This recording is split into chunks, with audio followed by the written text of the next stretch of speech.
우리는 지금 계속해서 부활에 대한 그런 말씀들을 계속 보고 있습니다. 3주 동안 부활이 무엇인가, 예수님의 부활이 나에게 주는 의미가 무엇인가에 대해서 같이 한번 살펴보려고 해요. 오늘은 죽은 사람 가운데서 살아난 사람답게라는 그런 주제로, 제목으로 말씀을 같이 봅니다. 로마서 6장 5절과 13절입니다. 5절, 13절. 같이 한번 읽어보겠습니다.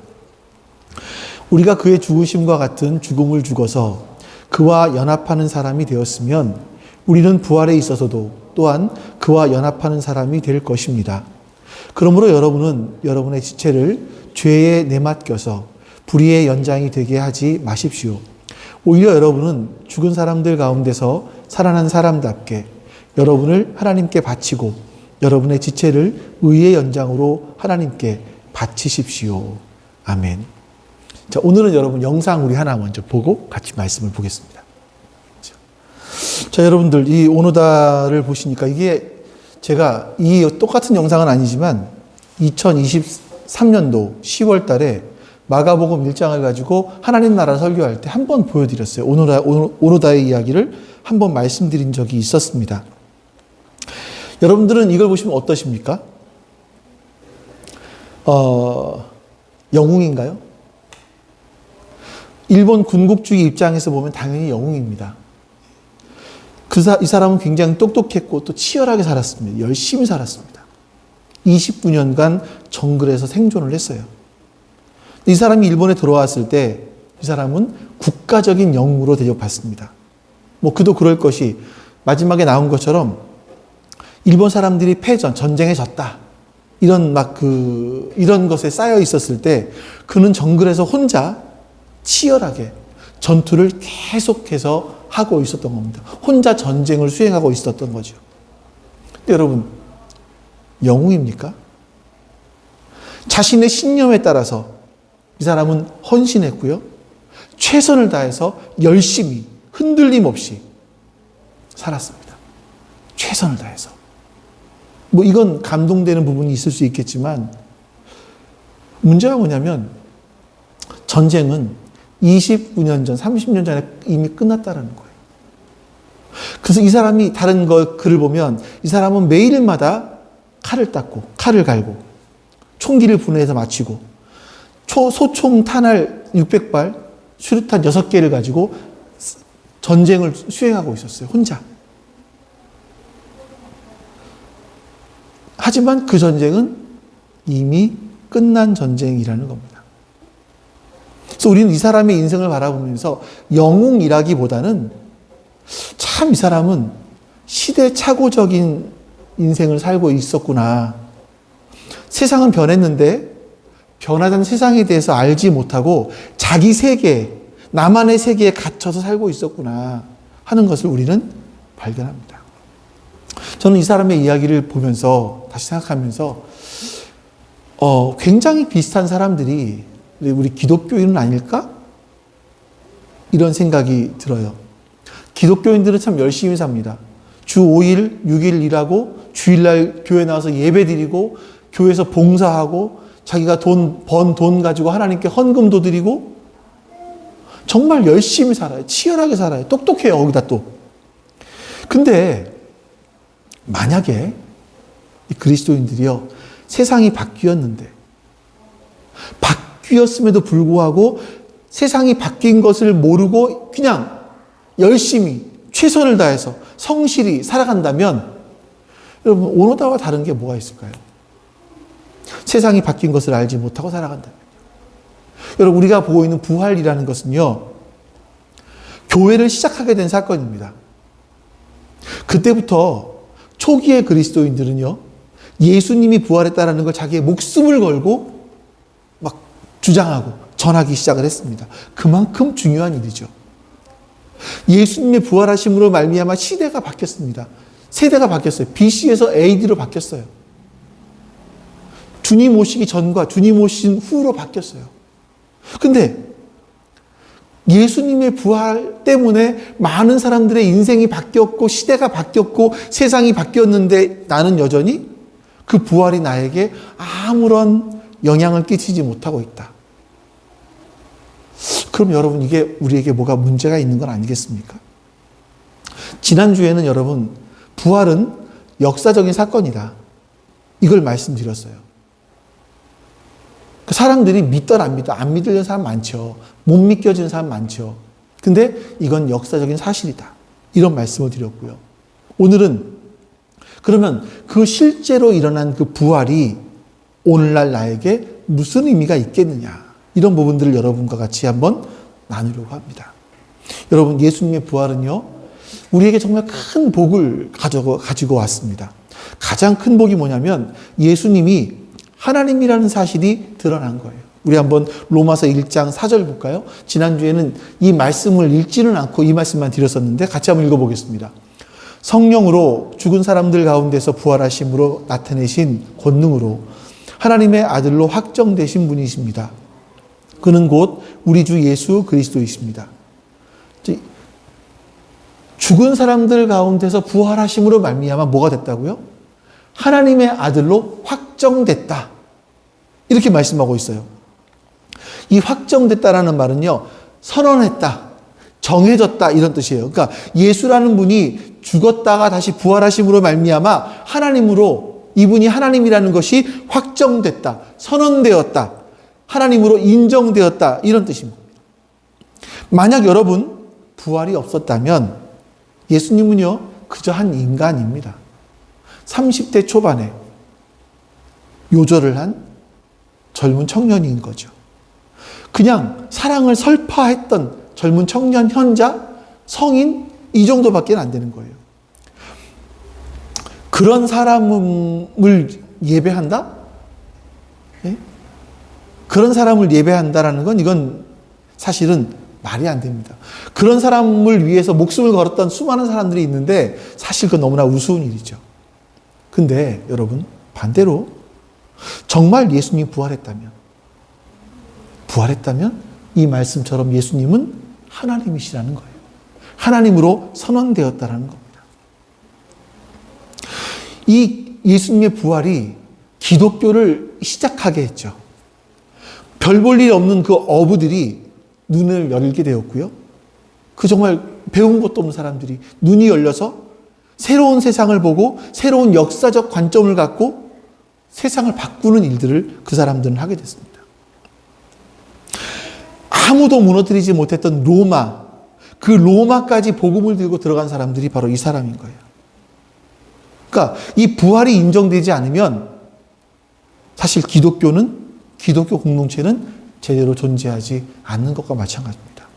그래서 여러분 보면요, 우리나라는 뭐 그런 논쟁들이 많이 있지 않습니다만 서구에 보면 예수님이 부활한 것이 사실 역사적 사실이 아니다라는 걸 증명하기 위해서 꽤나 많은 사람들이 노력을 해요. 책도 내고 논문도 써내고 조사도 하고. 왜 그런가 하면 예수님이 부활했다라는 건 예수님이 뭐라고요? 하나님이시라는 것이 인정되는 거라고요. 그러니까 인간 예수가 하나님인 걸 인정할 수 없다. 이것 때문에 예수님의 부활을 사실이 아니다라는 걸 증명하고 싶어 하는 거예요, 사람들이. 김용옥 씨 같은 경우도 그래서 예수가 부활했다라는 건 참 난감하다라고 말하는 이유가 그런 거예요. 아니, 인간이 어떻게 하나님이야? 이런 얘기거든요. 그냥 여러분, 예수님이 죽었다 부활한 것은 왜 우리 옛날 어른들을 보면요, 이런 경우들이 있어요. 지금은 사람이 죽으면 냉동실에 넣어놓기 때문에 다시 소생하지 못하잖아요. 근데 옛날에는 병풍 뒤에 넣어놨잖아요. 그래서 옛날에는 종종, 그러니까 의학기술이 좀 덜 발달됐기 때문에 죽은 것으로 착각을 한 거겠죠. 살아났다는 사람들이 있어요, 사실. 또 죽잖아요. 근데 그 사람들은 다. 근데 예수님은 안 돌아가신 거잖아요. 다른 얘기. 소생이라는 것과 부활은 다른 얘기입니다. 근데 만약에 부활이 역사적인 사실이라면 이건 간단한 문제가 아니거든요. 왜냐하면 예수님이 하나님이시라는 걸 확정한 것이기 때문에 그래요. 그러니까 여러분들이 예수님의 부활을 믿는다. 그분이 다시 살아났구나. 이걸 믿는 게 아니라, 그럼 예수님은 하나님이셔? 죽음을 이기신 분 하나님이시라는 거야? 여기까지 가셔야 되는 거예요. 여러분의 의문점은요. 부활을 믿겠다라는 것은요. 자, 두 번째. 이 부활을 통해서 우리가 얻게 된 복이 뭐냐면 우리들도 부활의 소망을 갖게 되었습니다.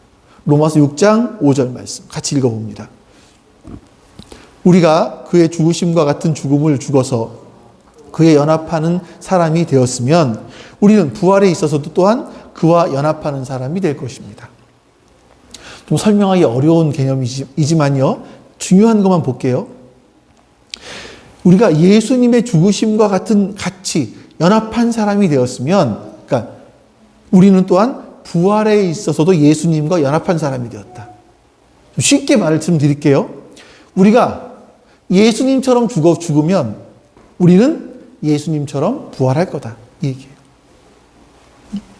그래서 예수님의 부활을 보고 수많은 그리스도인들이 나도 예수님처럼 부활할 수 있겠구나. 이런 생각을 가지고 2000년 동안 즉 공통되게 살아오고 있는 겁니다.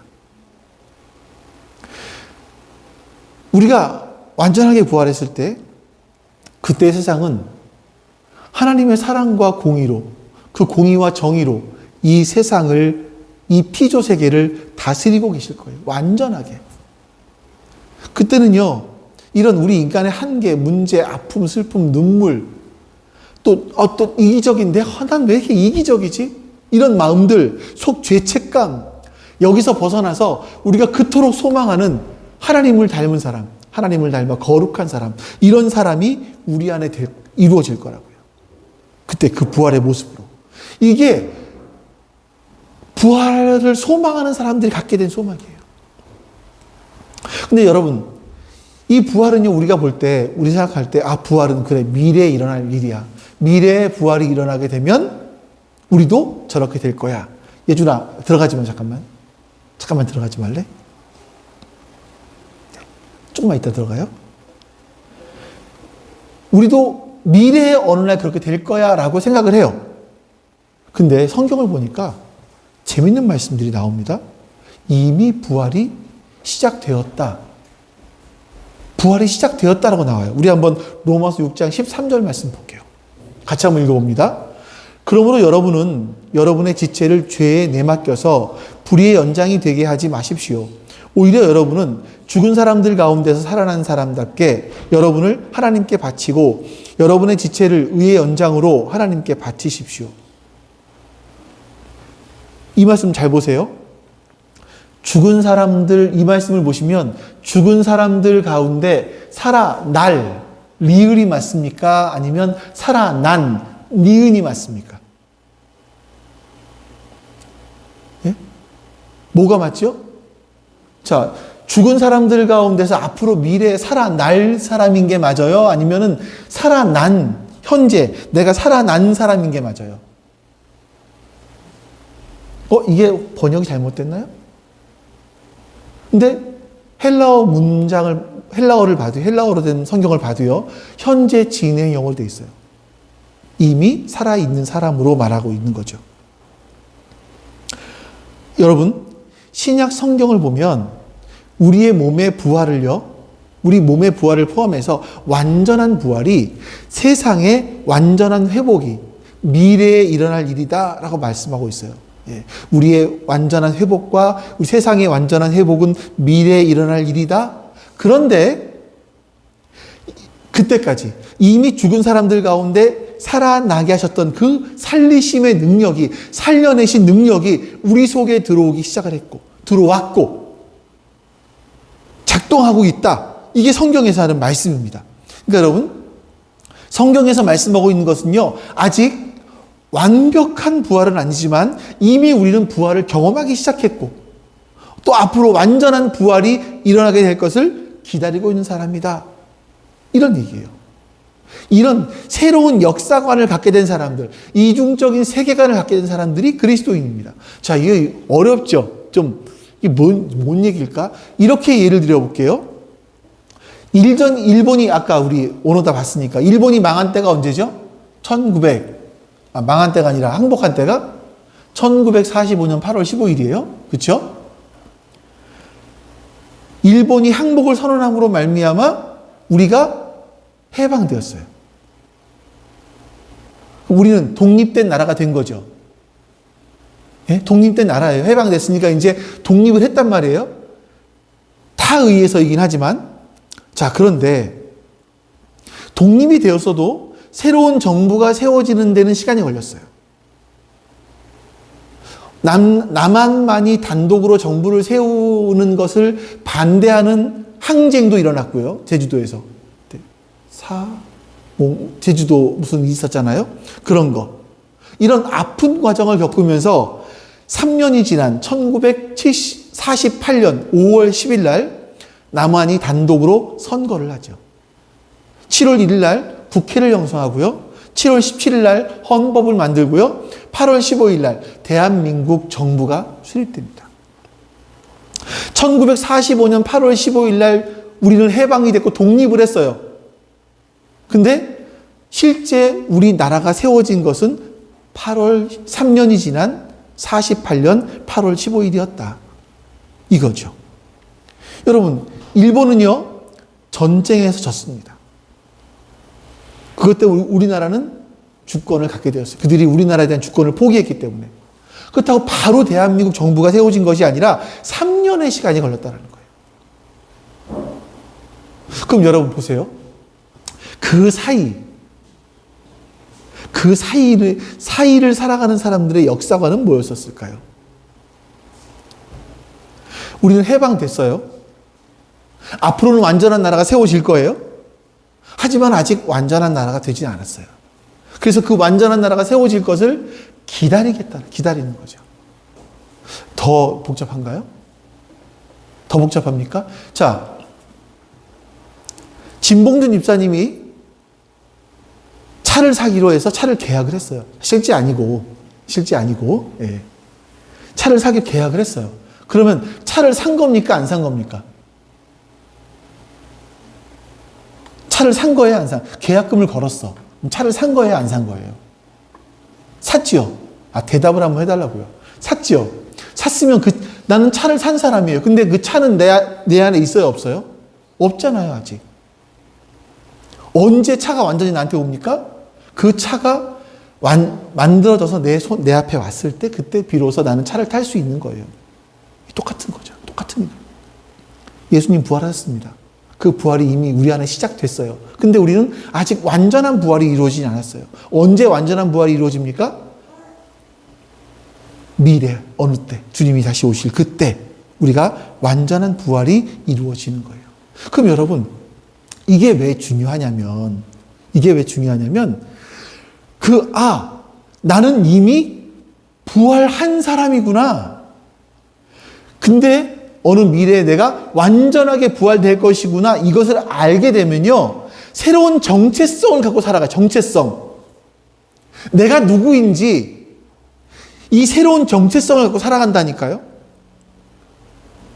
그냥 나는 이 땅에서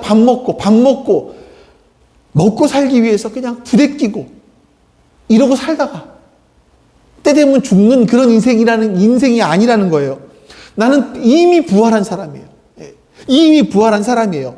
이미 살아난 사람이에요. 그래서 이제는 앞으로 완벽하게 부활할 것을 기다리는 사람이라고요. 나는 그 중간을 살고 있어요. 그러면 생각이 바뀌죠. 그래서 바울이 얘기한 건 뭐냐면요, 여러분은, 두 번째 끝에 보세요. 여러분은 죽은 사람들 가운데서 살아난 사람답게. 너희는 그냥 사는 거 아니야. 그냥 세상 사람들처럼 밥 먹고 살기 위해 사는 것이 아니라 죽은 사람 가운데 살아난 사람답게 사는 거야. 우리는 이 답게 살아가는 사람들이야 라고 크리스천의 자기 정체성을 바울이 우리에게 말하고 있는 겁니다. 하나님의 자녀답게, 하나님의 사랑을 받는 사람답게, 살아난 사람답게, 이렇게 새로운 정체성을 갖고 살아가다 보면 새로운 삶의 방식을 가지고 살아가게 되는 거예요. 그 새로운 삶의 방식이 뭐냐면, 말씀 잘 보시면요, 여러분의 지체를 의의 연장으로 하나님께 바치십시오, 이렇게 말합니다. 여러분, 오노다가 패전 국가의 군인이었습니다. 이 사람에게 배울 것이 한 가지 있다면, 물론 잘못된 역사 의식이지만 그럼에도 불구하고 자기가 믿고 있는 것에 대해서 철저해요.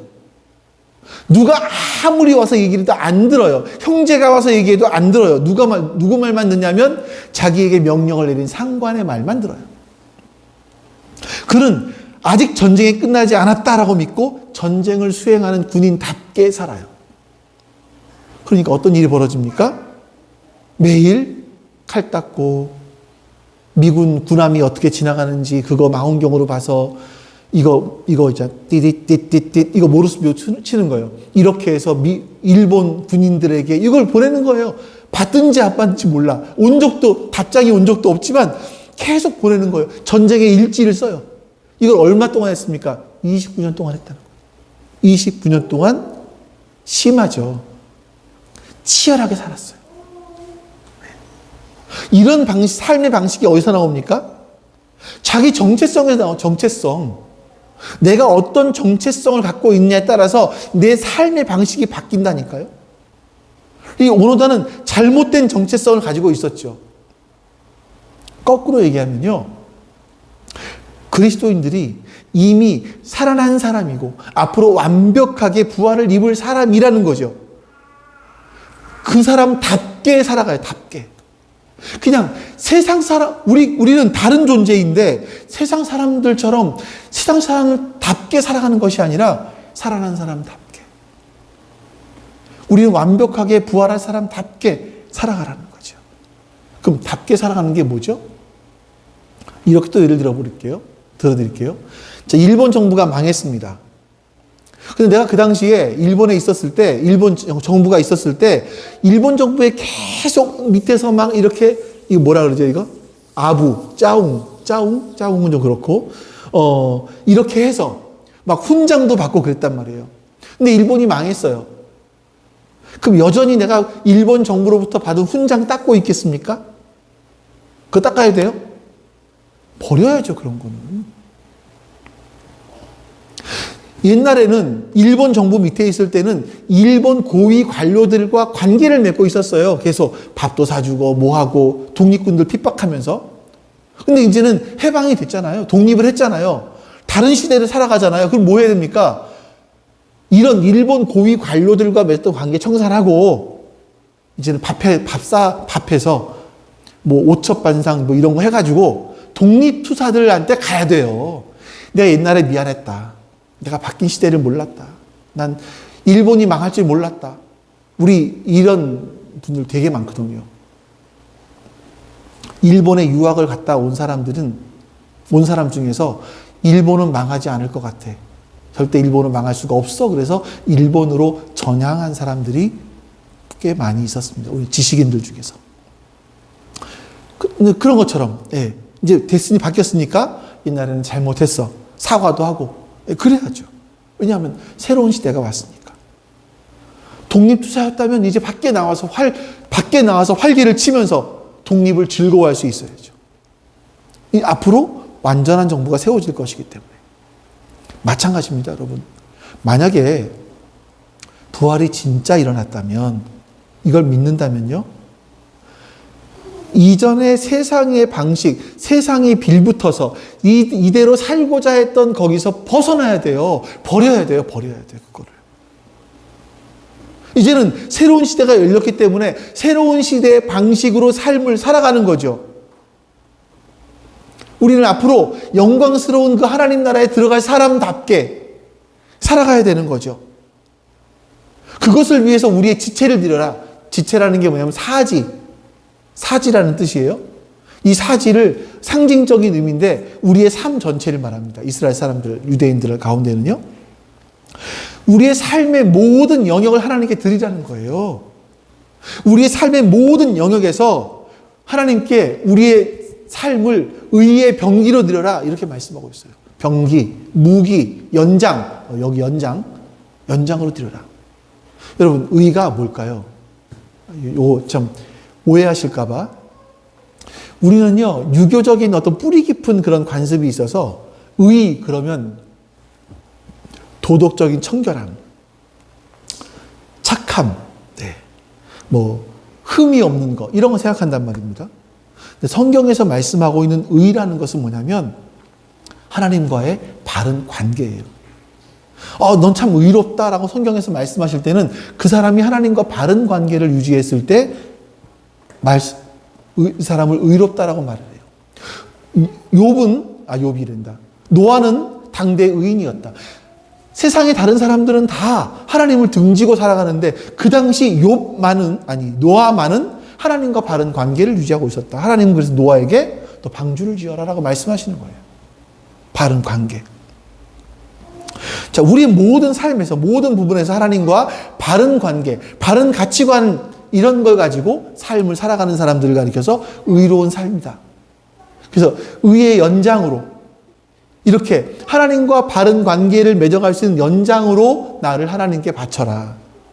이렇게 말씀하는 거죠. 잘 생각해보면 이런 거예요. 하나님과 바른 관계를 맺을 수 있도록 돈을 그렇게 쓰는 거예요. 예? 돈을 하나님과 바른 관계를 맺을 수 있도록 버는 거예요. 하나님과 바른 관계를 맺지 못하는 돈 벌문, 그리스도인들은 시대가 바뀌었기 때문에 하지 말아야 되는 것이고요. 하나님과 관계를 유지하지 못하게 하는 돈의 사용은 그것을 끊어버려야 되는 거예요.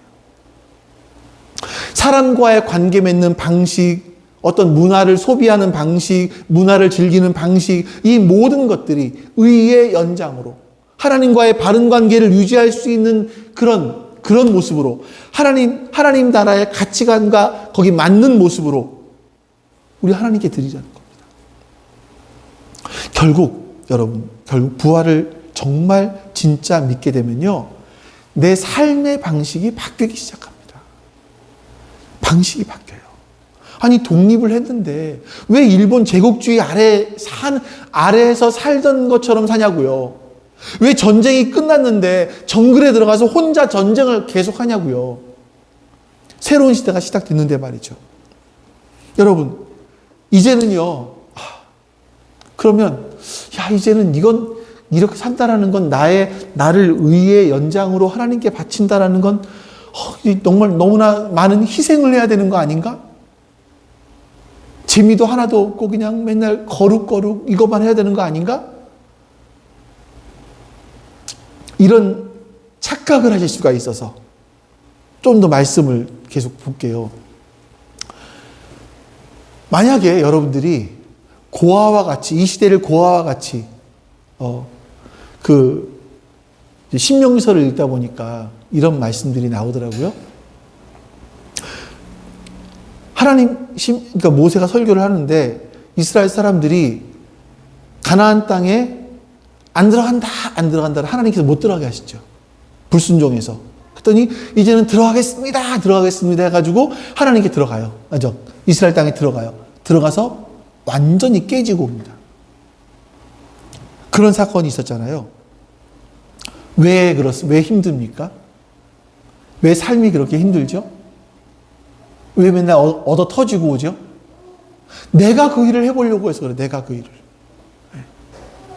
그러니까 얻어 터지는 거예요. 내가 그 일을 이루어 보려고 하니까 얻어 터져요, 맨날. 하나님께서 가라 그랬을 때 가면 됐는데, 그때는 가기 싫어요, 안 가요. 그래, 너 40년 동안 뺑뺑이 돌아봐. 하나님 들어갈게요. 죄송해요, 들어갈게요. 아니야, 너 안 돼. 아니, 가겠습니다. 내가 가요. 얻어 터지고 오는 거죠. 이거예요. 여러분, 근데 보세요. 하나님께서 우리를 고아처럼 그냥 내버려 두신 것이 아니라 새로운 보혜사를 보내주셨어요. 새로운 보혜사. 자, 보혜사가 뭐냐? 보혜사. 우리 일반적으로 안 쓰는 단어예요. 그렇죠? 보혜사는 뭐냐면 보호해 주시고 은혜를 주시는 분이에요. 보호해 주시고 은혜를 주시는 분. 이거를 영어로 다 번역했을 때 그 헬라어의 의미를 보면 인도자, 보호자, 응원단, 컨설턴트, 코치, 리더, 이런 말들이 다 포함되어 있었습니다. 예수님이 살아계실 때 예수님은 제자들을 인도해 주셨고, 보호해 주셨고, 가르쳐 주셨고, 은혜를 주셨고, 응원해 주셨고, 지지해 주셨고, 이런 분이셨단 말이에요. 근데 이제는 새로운 보혜사를 보내주신대요. 그 새로운 보혜사가 누구냐면 성령님이시라고 말씀합니다. 로마서 8장 11절 말씀 보겠습니다. 같이 읽습니다. 예수를 죽은 사람들 가운데 살리신 분의 영이 여러분 안에 계시면 그리스도를 죽은 사람들 가운데 살리신 분께서 여러분 안에 계신 자기의 영으로 여러분의 죽을 몸도 살리실 겁니다. 예수를 죽은 사람들 가운데 살리신 분이 누구예요? 예수를 죽은 사람들 가운데 살리신 분이 누구죠? 하나님이시죠. 하나님의 영이 누구예요? 성령님이시잖아요. 이 성령님이 여러분 안에 살아계시면, 내 안에 살아계시면, 이 살다, 이 말은 뭐냐면 거주하다. 내 마음속에 아예 거주하다 성령님께서. 이런 말씀이에요. 이건 여러분 성령님이 내 안에 들어와 거주를 하시면 이게 막 어떤 체험적으로 느껴지는 건 아니에요. 예를 들어서 그 초대교회 사도행전에 났던 것처럼 불의 혀같이 막 그래서 옛날에 불러불러 뜨겁다 그러잖아요. 근데 사도행전은 그런 건 아니니까 이런 게 아니고요. 우리가 예수님을 나의 구주로 고백하고 예수님의 영을 받아들이면요, 성령님이 함께 오세요. 그거는 어떤 체험적이고 경험적인 건 아니에요. 이미 와 계세요. 여러분들 기억하세요? 여러분들 안에 성령님이 와 계세요. 그 여러분의 몸은 성전이에요. 성령님이 계신 전, 성전인 거예요. 하나님이 계신 전, 성전, 거룩한 전인 거예요. 그래서 성령님이 또 다른 보혜사이시기 때문에 우리 속에 거주하셔서, 우리를 도와주세요. 인도해 주세요. 가르쳐 주세요. 힘을 주세요. 응원해 주시고 우리를 지지해 주세요. 성령님이 그렇게 하세요.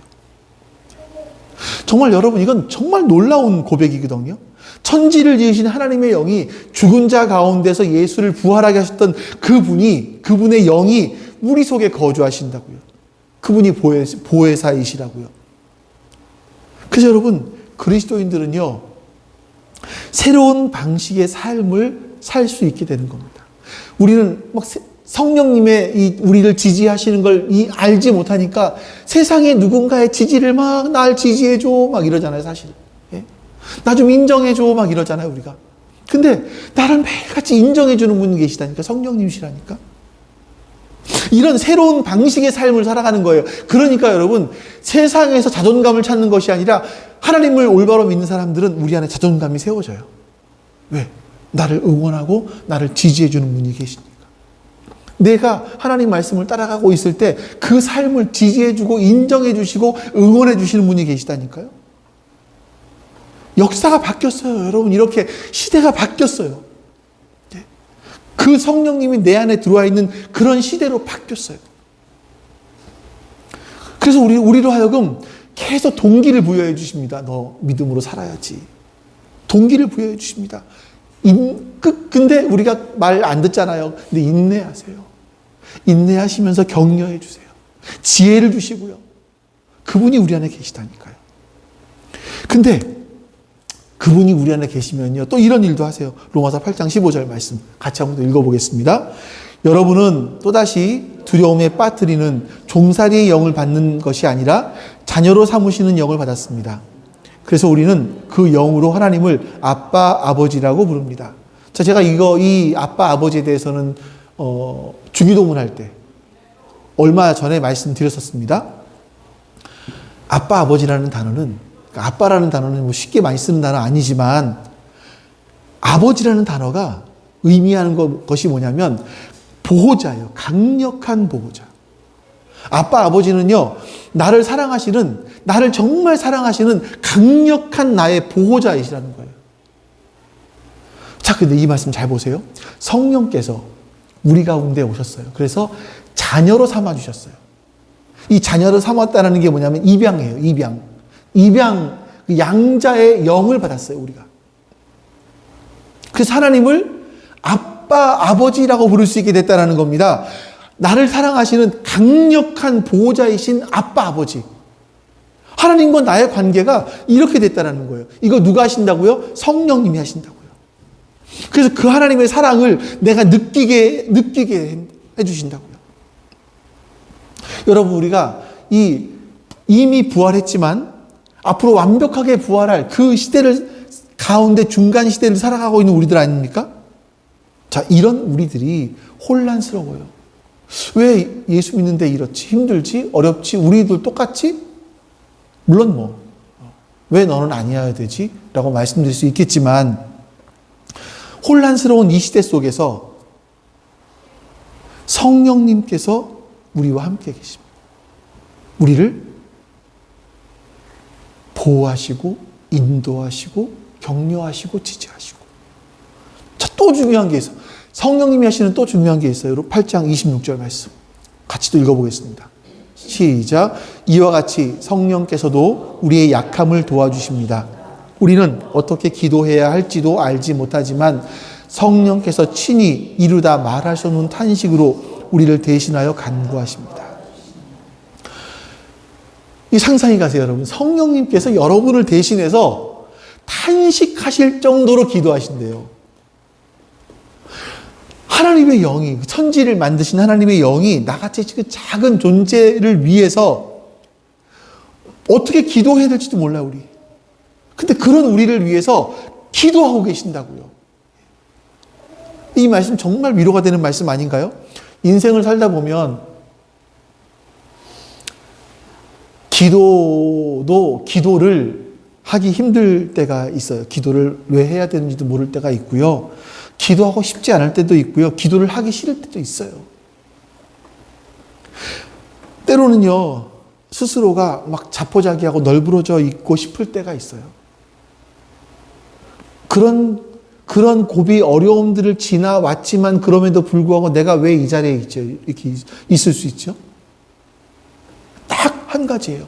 성령님께서 말할 수 없는 탄식으로 우리를 위해 대신 간구해 주셔서 지금까지 계속 기도해 주셨어요. 우리를 위해서. 그러니까 내가 빗나갈 수 있는 상황임에도 불구하고 성령님께서 계속 기도해 주셨기 때문에 내가 이렇게 유지되고 있다는 겁니다. 이 고백이에요. 여러분들의 신앙생활 잘해서 지금까지 있다고 생각하지 마세요. 하나님의 은혜 때문이에요. 성령께서 계속 기도해 주셨기 때문입니다. 근데 물론 한 가지 우리에게 아픔도 있죠. 여기서 이런 의문이 생길 수 있습니다. 왜 우리들은 현실은 이렇게 아픔이 있을까? 이 중간기를 살아가는 이 불완전한 부활 이 시대를 살아가는 우리들에게 왜 아픔이 있을까?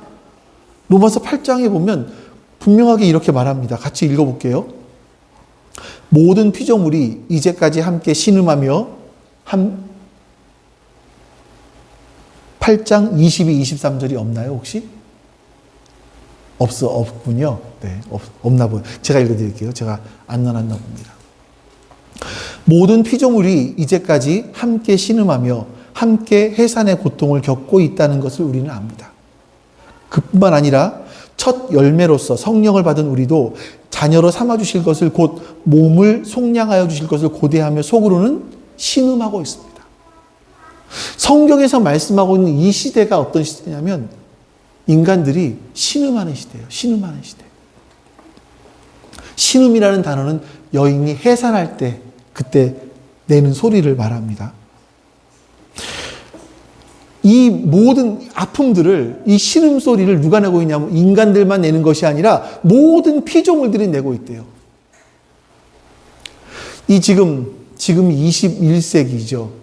이 21세기 말이 되면 지구상에 서식하는 약 870만 종의 생물 가운데서 13%가 사라질 거래요.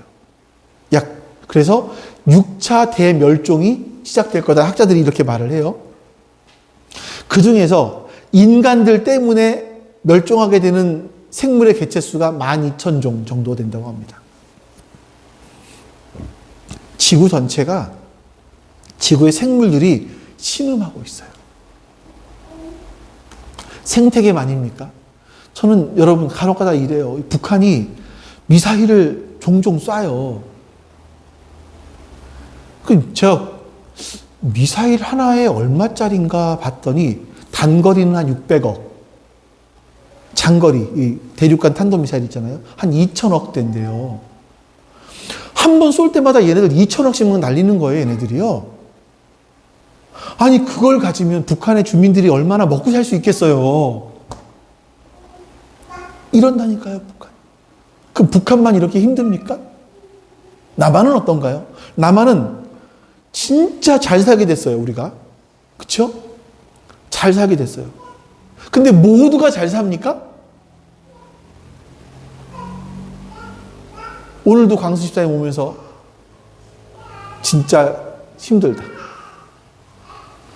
진짜 살기가 힘들다. 이런 얘기를 막 해요.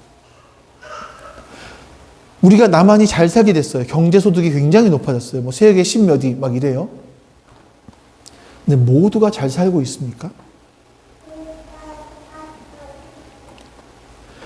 성경에서 말씀하고 있는 세상은요, 피조물들과 인간이 신음하는 세상이래요. 무엇 때문에? 죄를 지었기 때문이니까. 죄가 세상에 들어와서. 그래서 우리는 하나님을 믿을 수밖에 없는 거예요. 예수님의 부활을 믿을 수밖에 없는 거예요. 그 부활이 내 속에 들어오면 누가 들어오신다고요? 성령님께서 내 안에 계심으로 나를 위로하시고 격려하시고 지지하시고 인정해 주시고 참아주시고 이 몇십 년을 믿어도 안 변하는 나를 참아주시고 또 다시 격려해 주시고 이분이 성령님이시라고요. 근데 그분이 우리를 마지막에 온전하게 변화시키실 거예요. 그래서 결국 어디까지 가냐? 로마서 8장 17절 같이 읽습니다. 자녀이면 상속자이기도 합니다. 우리가 그리스도와 함께 영광을 받으려고 그와 함께 고난을 받으면 우리는 하나님의 정하신 상속자요 그리스도와 더불어 공동 상속자입니다. 그리스도가 누구죠? 하나님이세요. 예수님이세요. 부활하신 예수님은 하나님이세요. 근데 그 예수님과 함께 공동 상속을 한대요. 여러분, 우리가 그럴 사람들이라는 거예요. 네. 우리가 그럴 사람들이라는 거예요. 자, 12분 거의 다 끝났습니다. 보세요.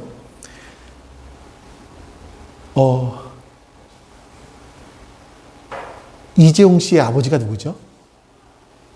삼성 이재용의 아버지 이건희 씨죠. 이건희 씨. 알고 봤더니 이건희 씨와 이건희 씨의 어떤 저 몰래 숨겨놨던 아들이 최강수 집사님인 거예요. 그래서 알고 봤더니 내 앞으로 상속을 남겨놨네? 상속을 했는데 한 5천억쯤 낸다는 거예요, 재산이. 근데 광수가 여전히 힘들어. 아시긴 힘들어. 언제까지 힘들까요? 언제까지 힘들까요? 그 상속 받은 것이 내 앞에 올 때까지 아직은 힘들어요. 근데 그거를 딱 기억하고 있으면 난 지금 힘들지만 난 그래도 5천억 있어. 아직 내 수준에 오지 않았지만 나 5천억 있는 사람이야. 이럴 거 아니에요? 그쵸? 막 돈 얘기를 하니까 막 그 얼굴에서 다 밝은 미소가 나오시는데 이 상속자라는 우리가 상속자라는 거예요. 하나님 나라를 상속받은 상속자이다. 네. 우리의 신분, 우리의 정체성 이렇게 우리는 변한 사람들이다라고 말하는 겁니다. 여러분, 부활은요 한 번 일어난 사건이 아니라 한 번 일어남으로 말미암아 새로운 시대를 우리 가운데 열어줬어요. 그래서 완벽한 부활을 기다리게 만들어요. 정말 놀라운 일들이죠. 초대 그리스도인들은 바로 이 시각에 사로잡혀 살았습니다. 자기 목숨도 바쳐요. 왜냐하면 하나님 나라 받을 사람이기 때문에. 여러분, 부활이 정말 역사입니까? 부활이 진짜 일어난 일이에요? 질문하고 싶습니다. 오노다 히로가 어리석습니까? 아니면 부활, 진짜 실제로 일어났던 부활을 그냥 상징이야. 뭐 그럴 수도 있겠지. 저 꾸며낸 이야기일 거야. 라고 생각하면서 부활과는 연관이 없이 살아가는 사람이 어리석습니까? 누가 더 시대착오적으로 살아가고 있죠? 전쟁이 끝났는데 전쟁 중이라고 믿고 치열하게 살아가는 오노다 히로. 예수님 부활하심으로 말미암아 성령이 내 안에 들어오셔서 성령님 보혜사가 되시는 성령님이 내 안에 들어오신 이 새로운 시대를 살아가게 되는 우리들. 근데 몰라요. 부활과는 상관이 없이 살아가고 있는 우리들. 누가 더 어리석습니까? 성경에는요, 그 모르고 살아가는 사람들 때문에 성령님이, 우리 속에 계신 성령님 슬퍼하신다고 말씀해요. 근데 만약에 우리가 새로운 시대를 맞았다. 그래서 새로운 시대의 백성답게 살아가기 시작하면 성령 하나님께서 우리 속에 계시면서 우리 하나님을 아버지라 부르게 하고 끊임없이 우리를 위해 중보기도 하시면서 우리로 하여금 신음하는 시대를, 이 신음하게 만드는 이 시대를 의연하게 살아갈 수 있도록 이끌어주시는 분이 이끌어주세요. 지난 2000년 동안 수많은 그리스도인들이 그렇게 살아왔습니다. 그들은 무엇 때문에 그렇게 살아왔을까? 뭘 믿었기에? 정말 믿을 만한 일인가? 고민해 보셔야 돼요. 그리고 그 사실이 맞다면 예전의 삶을 버리고 이제는 주님과 함께 부활한 사람으로, 또 부활할 사람으로 답게 살아가실 수 있기를 주님의 이름으로 축원합니다. 아멘. 아버지 하나님 감사합니다. 예수님께서 부활하심으로 말미암아 우리에게 새로운 시대를 열어주셨습니다. 이제는 고아와 같이 우리 혼자 이 세상을 이겨나가야 되는 삶이 아니라, 이 세상을 하나님을 믿고 살아가야 되는 삶이 아니라 성령님을 보내주심으로, 성령님이 우리의 보혜사가 되어주심으로 우리를 위로하시고 지지하시고 기다려주시고 또 격려하시고 우리를 보호해 주시고 우리에게 은혜를 베풀어 주시는 그런 성령님이 우리 안에 함께 하시는 이런 새로운 인생들을, 새로운 시대들을 살게 되었습니다. 주님, 우리에게 은혜를 주셔서 우리가 새로운 시대를 살아가는 사람답게, 살아난 사람답게 살아갈 수 있도록 도와주시옵소서. 은혜를 베풀어 주시옵소서. 감사드립니다. 우리 주 예수 그리스도의 이름으로 기도하옵나이다. 아멘. 여호와는 내게 복을 주시고 너를 지키시기를 원하며 여호와는 그의 얼굴을 내게 비추사 은혜 베푸시기를 원하며 여호와는 그 얼굴을 내게로 향하여 드사 평강 주시기를 원하노라. 아멘. 이제는 우리에게 생명을 주시기 위하여 이 땅에 오셔서 십자가에 죽으시고 부활하신 예수 그리스도의 은혜와 그 아들을 이 땅에 보내시기까지 우리를 사랑하신 아버지 하나님의 사랑하심과 그 사랑을 깨닫게 해주시는, 그래서 하나님을 아바 아버지라 부를 수 있게 해주시는 성령 하나님의 도우심이 지금 주 앞에 머리 숙여 예배한 모든 하나님 백성들 머리 위에 지금부터 영원토록 함께 하시기를 간절히 축원하옵나이다. 아멘.